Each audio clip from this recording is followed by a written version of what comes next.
Hello, everybody, and welcome to Game a Day, the show where I play a game and talk to you. Today, we're playing Highway Crash Derby, and I am so excited for this game. I have been in a mood all day for mayhem, destruction. I want to cause a ruckus on the road, a road ruckus, if you will. I want to cause a road ruckus. The game is simple. We drive as far as we can, and we speed up along the way, trying to avoid cars. And when we finally do hit something, then we want to make as much destruction as humanly possible. We have some dynamite we can buy right here. I'm going to buy 2 bundles. And the more money we get for the most calamity humanly possible, the better. So let's play Highway Crash Derby. I have to say, my recent bloodlust was, oh boy, we got the cops right here, so we gotta outrun them. Oh boy. And if we get pulled over, we don't lose, but it ends early. So we're gonna be driving like we're in a Benny Hill show, short. So, my recent bloodlust was, there we go, got him to crash, was, my unquenchable thirst was brought upon because within the last couple of days, I watched a documentary called Tread, Tread, because I worry if you can understand what I'm saying sometimes. And it's this documentary about a guy in 2004 who lives in Colorado who just gets fed up with his life. He thinks that the people in the town are trying to take advantage of him, close his mechanic business down, try to take his money and run him out of town, basically. And he feels that way so strongly that he ends up buying a bulldozer, and for months he just becomes a hermit. And one day oh man, we got pulled over, and it looks like we got bumped from behind, and we're in the police helicopter now. Holy moly, look at that. That's a good crash so far. A logging truck. Look at that. That car's defying gravity. Oh my goodness. A dynamite truck just blew it up, I guess. Can we blow up more? There we go. That's not a bad explosion. Let's try one more. All right. I like that. That's a good start. Blown up $4 million worth. I like how we're in the police helicopter. All right. That's good. I like that. We'll do it again. So, this guy, though, he is a hermit for the next couple months. Nobody sees him or hears from him. And one day, he comes out of that warehouse that he had the bulldozer in. And boy, does he seek revenge. He was a welder in the army previously, and he basically puts armor all around it, steel armor, so that bullets won't pierce it, even incendiary bullets. I mean, this guy is just unstoppable at this point. And he's got, it's totally walled off. So you can't see into it and he can't see out. He actually has 3 television monitors inside. So, oh man. It was just a speeding ticket. I was 3 miles over. Did the cop really have to... Look at this. Is this worth it? Good gosh. Oh, the humanity.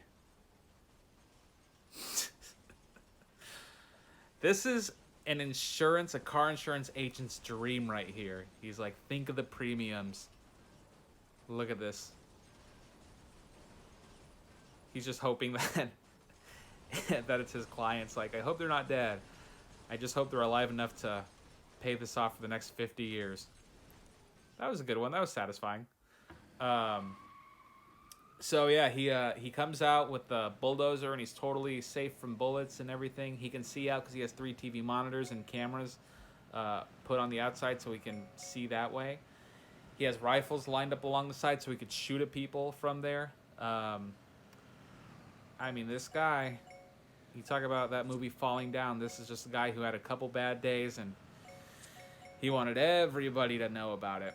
And so he ended up taking the bulldozer and going to the houses and the places of, where people who wronged him lived and worked at. Like he bulldozed somebody's house where their mom was still sleeping in. She's alive. Nobody died that he was going after. And he went to town hall and bulldozed it. He went to the police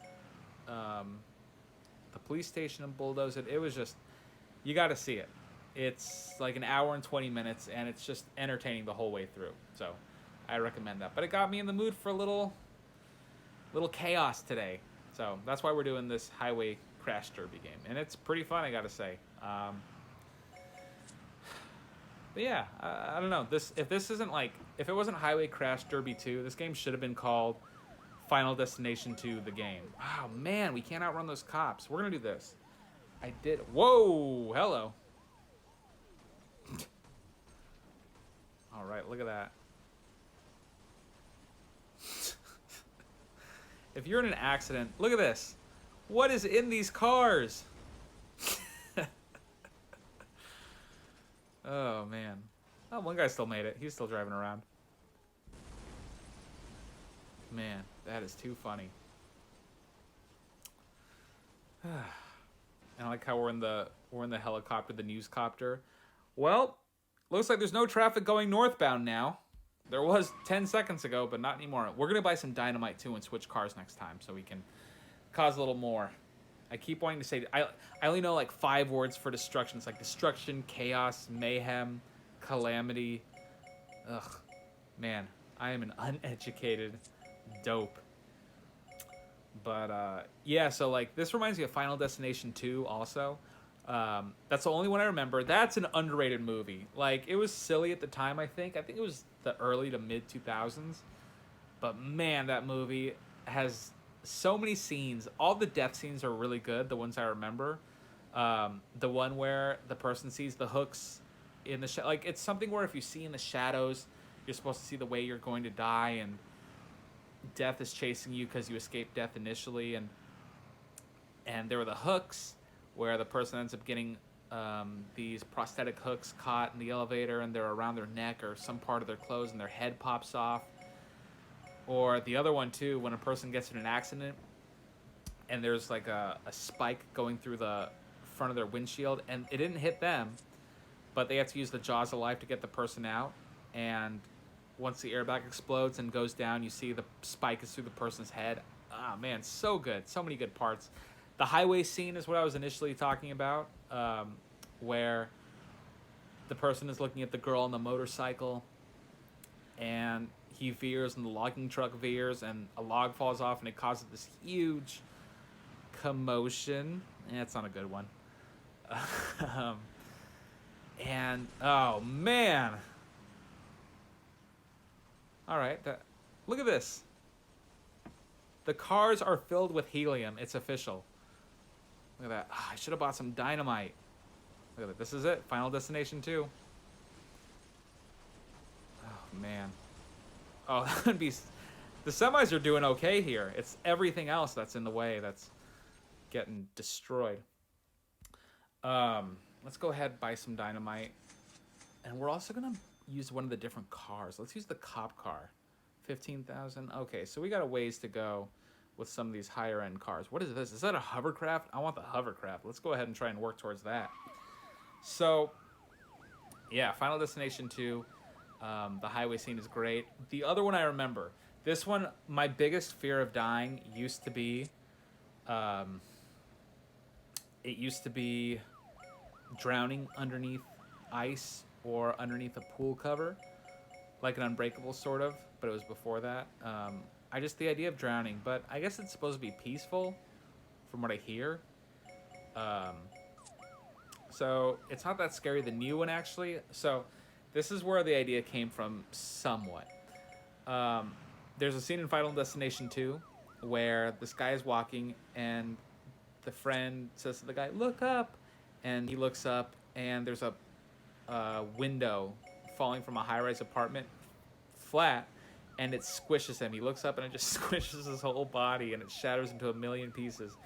And I'm thinking, man, to get squished That's got to be one of the worst ways to die. The worst way, I think, would be like in those Indiana Jones movie or any adventure movie in the jungle where they go into a pyramid and the walls are closing in on you from the sides and your brain would just get squished. That to me is like, I mean, oops. I guess it would be, whoa, immediate, maybe. But, oh, we're going to the water too. Oh no, we're sinking. Okay, we're not sinking, good. I just don't know if we're ever supposed to, can we blow it up? All right, yeah, look at that. Woo. Okay, so that's what's happening. That car's sinking. But what is it? Do they... Look at that. This is perfect. Oh, my goodness. If you ever get into a car accident like this. Oh, man. Do you... Oh, my goodness. Man, cover that, Geico. Sky high. That was beautiful. I want to give myself a round of applause for that one. I like that one a lot. Let's buy some more. So yeah, getting squished. I don't know if it'd be an immediate death, but man, if it's not, that would just be painful. So that's the worst way to die for me. But a little bit of an update into my life. So the last couple shows I've been reading love letters from old girlfriends. And I found some more. And I was thinking, I want to read these. And I looked, and there was also pictures of my exes that they had given me over the years, different ones. And I was thinking, and again, I asked for some advice and nobody's helping me. Do I keep these or not? Because on one hand, I think, well, it's nice to have mementos. And I know people who keep things like this all the time. And you know, you'll see your grandma, oh, I have letters that were written in 1941, and I look back at them and I remember the handsome boy with the, you know, the wooden teeth and the gorgeous black hair and the eyes that could, you know, set off 1,000 cars apparently, like this like this look at this. It's filled with helium balloons. That's the only explanation. Let's see if we can blow more up. I don't know where the explosion was. I don't know where these are exploding, but... How do you go backwards? We didn't buy any dynamite. But so I was, on the one hand, I'm thinking, you know, it'd be kind of nice. And I know people do keep these as mementos. They keep it as part, they put it in a scrapbook eventually, or... you know, old flames and old lovers, or... But the other hand, I was thinking, on the other hand, if I could talk like a person, on the other hand, I was thinking, I have no emotional attachment to these. They're taking up space. Not that much space because they're paper, but do I need, every time I look in that box, do I really need to see these? Are they doing anything for me? I don't really care about them. So I decided to, well, what I did was I ended up going out one night here, just in my backyard, and I burned them. I burned all my ex's stuff. I burned my ex's stuff. And I don't know why I said it twice, but it didn't feel particularly good. It didn't feel bad. Again, no emotional attachment, so that's all right.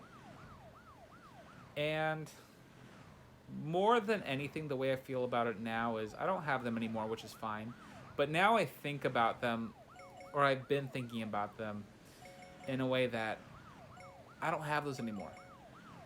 If I forget about them or what they said, which honestly I don't really remember anything they said, but if I don't remember what they said, then they're lost to time. They're lost to my memory.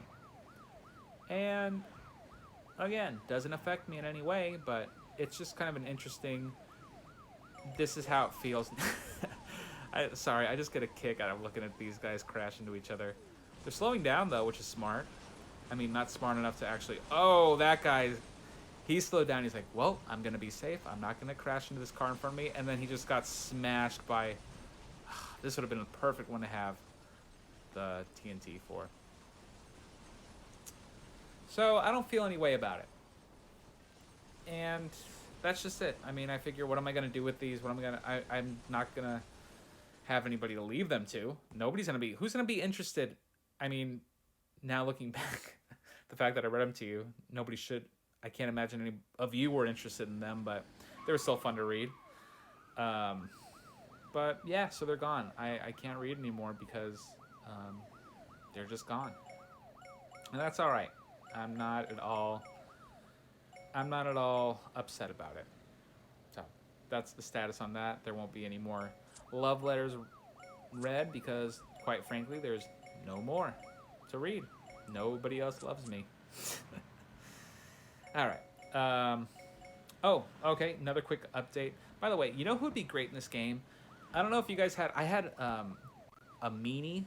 They're called meanies. They were like offshoot Beanie Babies. Splat the Roadkill cat. This game just reminds me of him. He was this orange cat, and he had a little tire track, and he was missing an eye, and his tongue was sticking out. He was adorable. So no more toy talk. I just wanted to mention that this game reminded me of it, and I don't know when I'm gonna ever be able to talk about meanies, but they're cute and they're fun. Yeah, I mean, okay. By the way, oh come on, it's a bridge. We gotta get something, and I'm sinking. So do I roll the windows down while I'm sinking or not? I don't know. I never know. Do I roll them down or look at this? Oh, I wish I had some dynamite.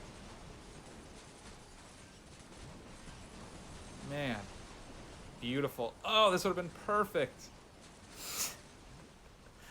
It looks like we're on the highway to Hawaii. Wow, that just, ugh. Wake up, number 37. If anybody's seen Mothman. We're gonna crash here really quick. Okay, I guess not. I just want to get some more dynamite. Switch cars. Yeah. Because I feel like, look, as good as this game is, it's kind of. I feel like it's kind of missing a story. So what I imagine in my head just now is that this guy, I mean, he's driving fast. We're not gonna make any bones about it. This guy is clearly speeding. Although it looks like everybody on this Autobahn is going roughly the same speed. But I imagine that he's kind of like the dad in Liar Liar, where he keeps disappointing his son, and his son is just wishing that his dad wouldn't lie anymore and disappoint him. And so this guy's like, all right, I planned everything out to a T. I'm still going to get to work. I'm still going to get the Johansson file finished for my boss. I'm going to make partner at this company. And, whoa. And I'm going to make my son's birthday. I'm going to make him proud. I promise him. My wife is thinking about leaving me. I'm going to show her I can be a responsible dad like the guy she married. Not that he was a dad when they got married, but anyway. And he's like, I gotta do this. And he goes, boss, got the Johansson file here. I'm going to take off a little early. And he goes, oh, come on. You did such a great job. Stick around. Oh, boy. No. Oh, man. Let's see. Look at this. What is in these cars? Can we blow some up? I guess we're blowing the back up. I wish we could see the back, though. Oh, yeah. Nope. Nothing? Alright, there we go. Eh, not too bad. Jeez. Bigfoot's gonna have a field day out there. So he's like, come on. Stay around a while. You did such great work. I want the other guys to see you. See you on your last report before you make partner. He's like, I'm sorry, boss. I gotta go. My kid's counting on me. He's like, your kid, huh? How old is he turning? He's turning 9 years old. Well, go on then. Have a great day. Spend it with your son. Hold him close. And he goes, you betcha, boss. Come on. Ugh. Oh, man. And so he gets in his car. We're going to just go ahead and restart that. So he gets in his car, and he's driving, and well, before he even gets to his car, he goes, all right, I'm excited. I got everything down. I got the report done. I finished my work, and now I'm going to see my son. I'm going to hang out with him and impress my wife. And he realizes, oh, no. I forgot to get my son a gift. And it's not gonna be like Jingle All the Way. Instead, it's just gonna be he's looking around his office for something. Wow, man. He's looking around his office for something, and then and instead of like finding a cup or anything, he's just like, wait a minute, I work at a dynamite factory. And I gotta say, this is a good idea. So he just picks up 7 bundles of dynamite for his 9-year-old kid. And he's like, all right, I gotta make it. I gotta do this. I can't be late. Like, that took him an extra, there was traffic on the bridge because of an earlier explosion from a cop car. And now, wow, what a good way to tie it all around. And now he's speeding. He's like, all right, I only got 10 minutes to make it. I wanted to be early, but I'm not even gonna do that. So I can't let my son down. And so he's driving, and this is where we're at now. He's like, I'm gonna do it. I'm gonna make my son proud. And he's speeding, and it's like Falling Down, the Michael Douglas movie. I think I mentioned it earlier, but he's like, oh no, not today, cops. Like, you can't. I have to be there for my kid. There we go. All right, cool. We're doing it. I guess the last thing I'll mention here, in case anybody has experience with this, I have ugly teeth. And I say that like they're aligned for the most part. They're where they should be, but they're not very white. They're just not naturally white. I have coffee-stained, wine-stained teeth, and I don't drink coffee ever. I've never had a cup, and I don't really drink that much wine, so I don't know. It just looks bad. So the other day I was at the poor person grocery store where you can get great deals on stuff, and they had this tooth whitener, and it's $10. I'm like, all right, I can do that because I've used the Crest white strips before, and I guess it works for other people. I haven't found one that works for me yet. I didn't use them religiously. Well, I can still get out and walk to my son's birthday. Kaboom! Not today. You'll drag yourself to your son's birthday. Clear the roads. Can we do one more? Oh, I guess we're on the back end. What is this? But, yeah, so I use this tooth whitener. This, honestly, oh, we're just blowing up nothing in the road. So I got this tooth whitener, and I should have looked it up before I bought it just to see what the reviews were. So I do it the other night, and it says you can see results in as little as 1 hour, which is fine. I didn't see any results, I don't think.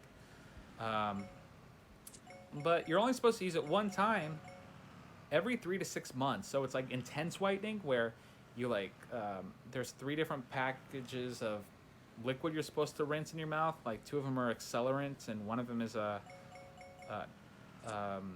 whitening intensifier.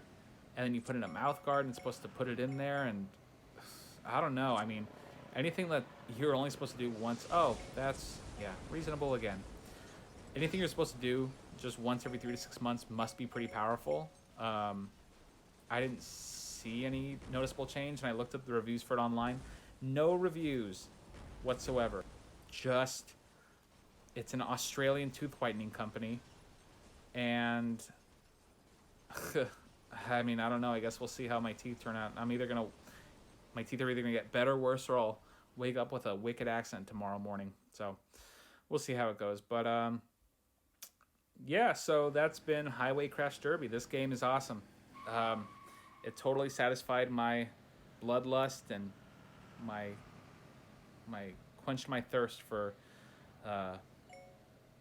what's a good synonym? Agony? Let's go with that. Anyway, today has been a lot of fun.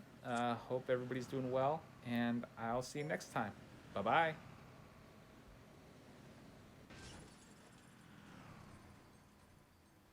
Wait, so do I open the door, or do I close it, or do I keep the windows up or down?